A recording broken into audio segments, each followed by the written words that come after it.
ഒരു social media പ്ലോട്ടിൽ നിന്ന് ഒരിക്കലും ഇതുവരെ പറയാത്ത ഒരു ഏരിയ ആണ് ഇത്. ലോക്കൽ എക്സ്ക്ലൂസീവ് യൂട്യൂബിലെ വരുന്ന ആഡ്സിൽ നിങ്ങൾ ഇനി നിർത്തി കാണുന്നുണ്ടാവില്ല. ഞാൻ സ്കിപ്പ് ചെയ്യാറില്ല. നിങ്ങളൊരു പേഴ്സണൽ ജേർണിനെ പറ്റി പറയൂ. എങ്ങനെയാണ് നിങ്ങൾ മാർക്കറ്റിംഗിലേക്ക് നിങ്ങൾ? എനിക്ക് എന്റെ ചെറുപ്പം മുതലുള്ള ഒരു ആഗ്രഹം, I want being A marketer. അതെങ്ങനെ അതിന്റെ ഒരു ആക്ച്വൽ പ്ലോട്ട് എന്താന്ന് വെച്ചാല്, എന്റെ ചെറിയ കാലത്തില്, അതായത് എനിക്കൊരു 7 വയസ്സ് 8 വയസ്സൊക്കെ ഉള്ള ഏജുള്ള സമയത്ത് എന്റെ ഉമ്മയുടെ വീട്ടില് TV ഉണ്ടായിരുന്നു.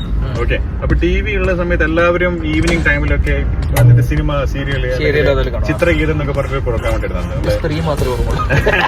സോങ്സ് ഒക്കെ കാണുന്ന ഒരു പ്രോഗ്രാം. ഇത് വ്യൂ ചെയ്യുന്ന ഒരു പ്രോസസ്സിൽ ഞാൻ ഏറ്റവും കൂടുതൽ എൻജോയ് ചെയ്യാറുണ്ടായിരുന്നത് ഇത് ബ്രേക്ക് ടൈമിൽ വരുന്ന ആഡ്സ് ആണ്. പീരീഡിൽ എന്നെ ഏറ്റവും കൂടുതൽ ഇതിൽ അട്രാക്ട് ചെയ്തിട്ടുള്ള ഒരു കാര്യം എന്താ വെച്ചാൽ, എനിക്ക് ഈ ആഡ്സിലുള്ള എലമെന്റ്സ് ഭയങ്കര ഇഷ്ടമായിരുന്നു. ആ ഒരു ആനിമേഷൻസ് ആൻഡ് എല്ലാവരും ഭയങ്കര ജോയ്ഫുൾ ആയിരിക്കും ആഡ്സിൽ. ഭയങ്കര ഹാപ്പിനെസ് ആണ്. ഒരു ഫാമിലി എക്സാക്ട്ലി ഡ്രമാറ്റിക് ആണ്. മൂവി കണ്ടോണ്ടിരിക്കുമ്പോൾ അതിന്റെ ബ്രേക്ക് പീരീഡിൽ വരുന്നതാണല്ലോ ആഡ്സ്.